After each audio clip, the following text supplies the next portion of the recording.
apartment at around 4 a.m. this morning. Even with the loud rain, which started from 1 a.m., the residents claim to have heard a scream. According to some sources, Detective Matthew, a well-known figure known for solving over 38 cases in record time, is currently leading the investigation. As far as now, there is no further process in this case. But as soon as we get any information, you will get it on our channel News 24. This was reporter Julie with cameraman Peter signing off.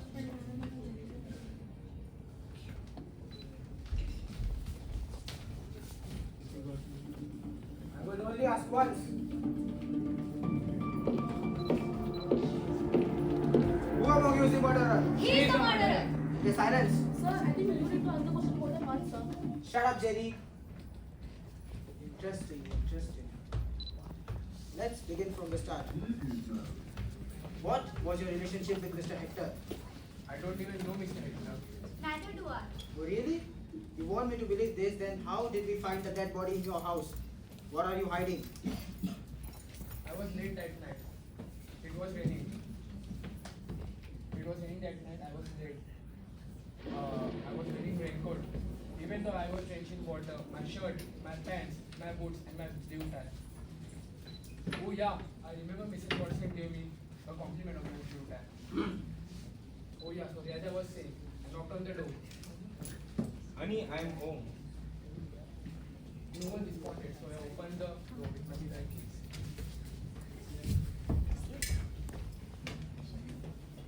Honey, what have you done? Are you crazy?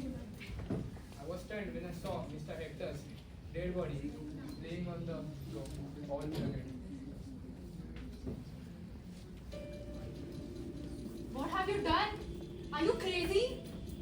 She was blaming me for her crimes. I thought I was an ex. She might kill me. I was scared.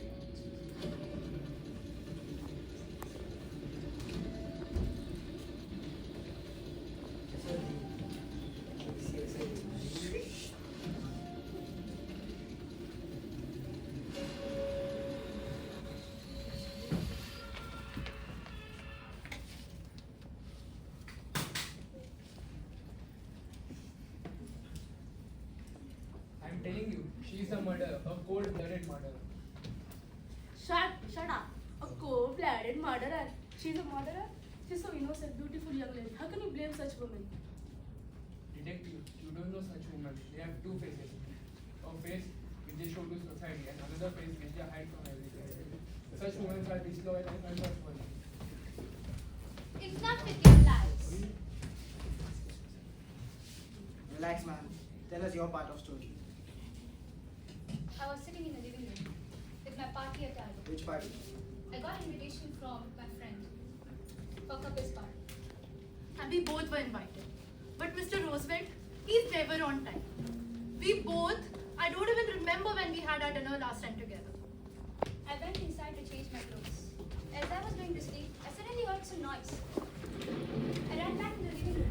I saw Mr. Hector's dead body lying on the floor. I saw Mr. Roosevelt. He was standing with a knife. You monster! What have you done? Have you lost your mind? He suddenly looked at me with his blood-filled eyes. Do not come near me. I tell you to not. Don't! I'm telling you, don't! In my wildest dream, I've never imagined that this man could do such a thing. I'm telling Detective, he's the murderer. I see. Both of you have a story. But is it valid? Of course it is. Why would I lie? I'm telling you, she is the murderer. I saw her. Well, I need evidence for the same.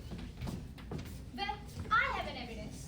Yes, Detective, I do. Our watchman, Anthony. He must have surely knows something about it. Jenny, Honored sir.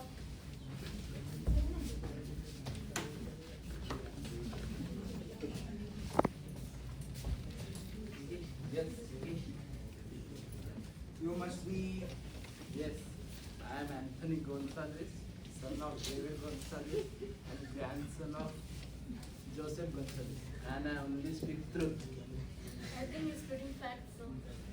Shut up, Jenny. So, where were you last night? Last night, I am Anthony Gonzalez, son of David Gonzalez, grandson of Joseph. And I only speak truth. So tell the truth. What did you saw? I saw him, I saw her, I saw she saw me, and she saw she. But God sees everybody. Ridiculous, Anthony. Tell me, did you saw Mr. Roosevelt last night? Yes, I saw Mr. Roosevelt last night.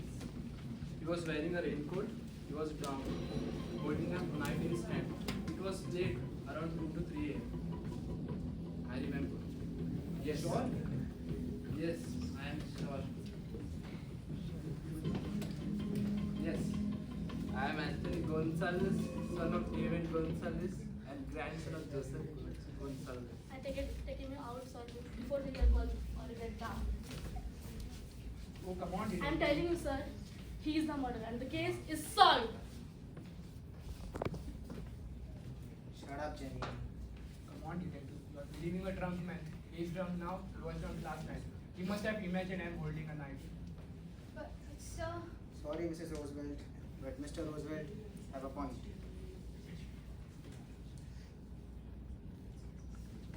Along with even I have a evidence. Mrs. Aunt Mary. She is an old lady who loves to interfere in everyone's life. She must have known something. Jenny, On it, sir. You're such a well-mannered gentleman. I'm telling you, it's rarity these days. By the way, such a strong body, huh? Which gym do you go to? Miss Mary, can I know anything about this case? And can I know anything about you and your grandma? So, yes, sir. I was sleeping last night and I suddenly woke up by the loud voice of Mr. and Mrs. Roosevelt's fire. Youngsters these days, I'm Ma'am, telling you. Please continue. So I went near my door and I saw. what? What did you saw? My door was locked from inside. So I opened it and I saw a shadow of Eva hitting a pot on Mr. Hector's head. Oh my Jesus. Who thought a woman like her will do such a horrible thing? And where were you, Mr. Thomas? I was out of town at my parents' place, and they are looking for a girl, and I rejected her. And I returned this morning to meet my aunt. What are you taking notes of? Personal notes, sir. Well, if you're done with your personal work, can we continue the case? Well, I have something to say about this. Aunt Meg, can you tell how many fingers am I holding in my hand right now? 7, 6, 2. Oh, it's 5. See, Detective Matthew, I'm telling you. Right now she is wearing glasses and she cannot tell how many fingers I'm holding. Well, she committed that she was woke up by a fight. And at night, who wears glasses? She might have not wear glasses and saw us. How can she be so sure that it was me and not somebody else? Miss Mary, were you wearing glasses? No, sir. Actually, I woke up and It's okay. Thomas, please take her. You always love to do this, right?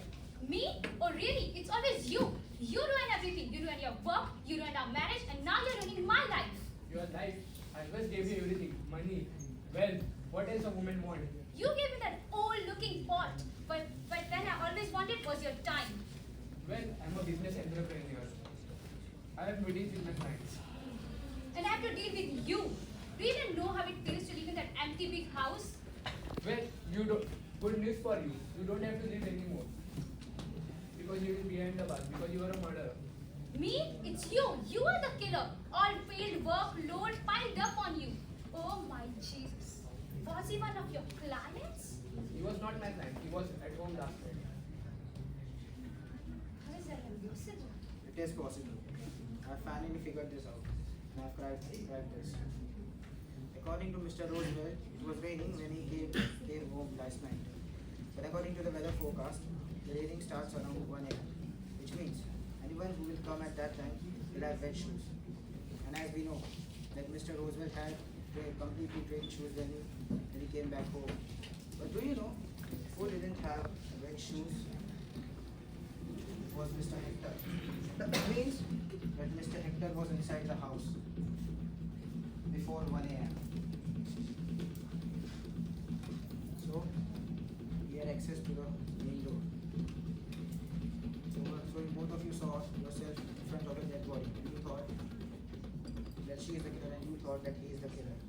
But in reality, none of you is the killer.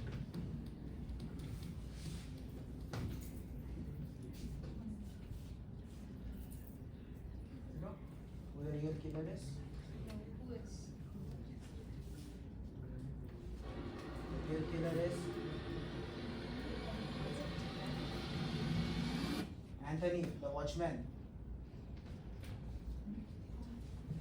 Bring him.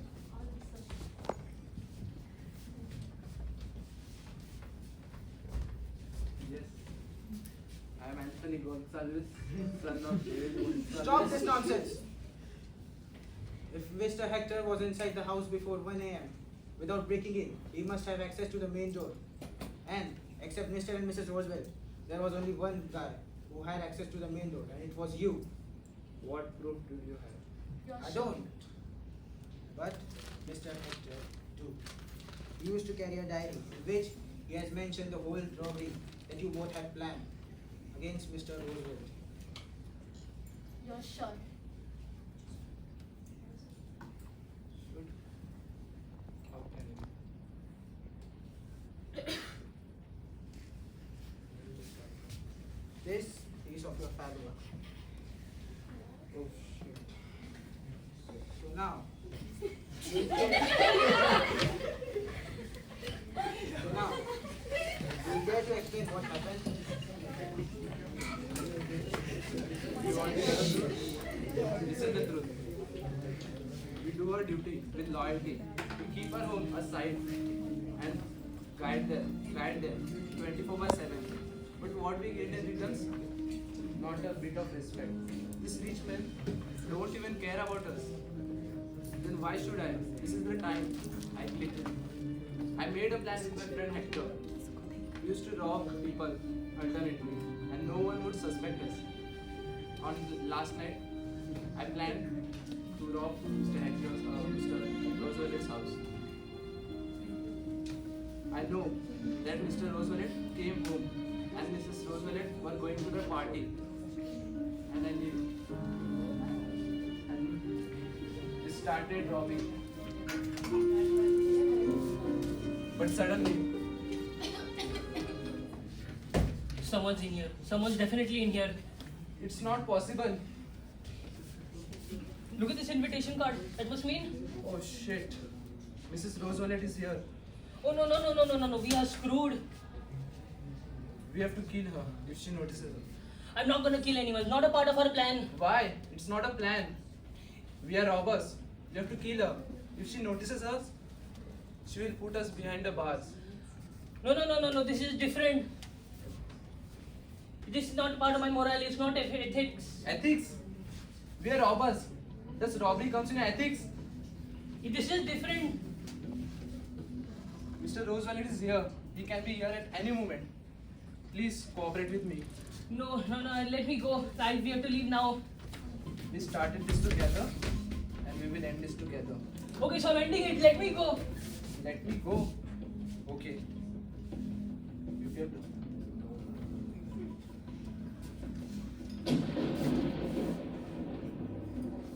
If you want to end like this, I will end it.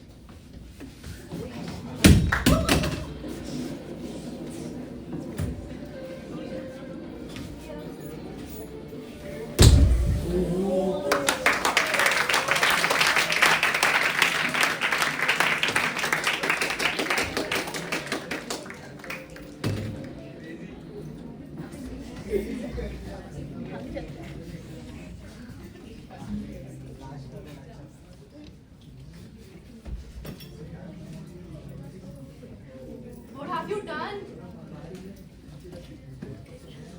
What have you done? Are you crazy? Are you crazy? I can't believe this. How could you do this?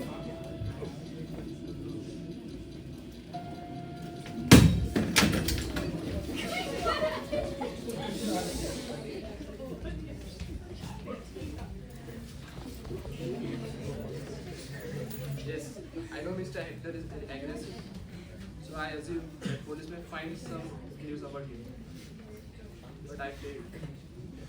Sorry, Mr. and Mrs. Roosevelt, for bothering you. It is easy to differentiate between truth and lies. But when both are not true, lies are always beneath them. Jenny, arrested. Finally, the case is closed. Sir, I'm telling you, they both are innocent. You are not even listening to me. Shut up, Jenny. But sir, who called us?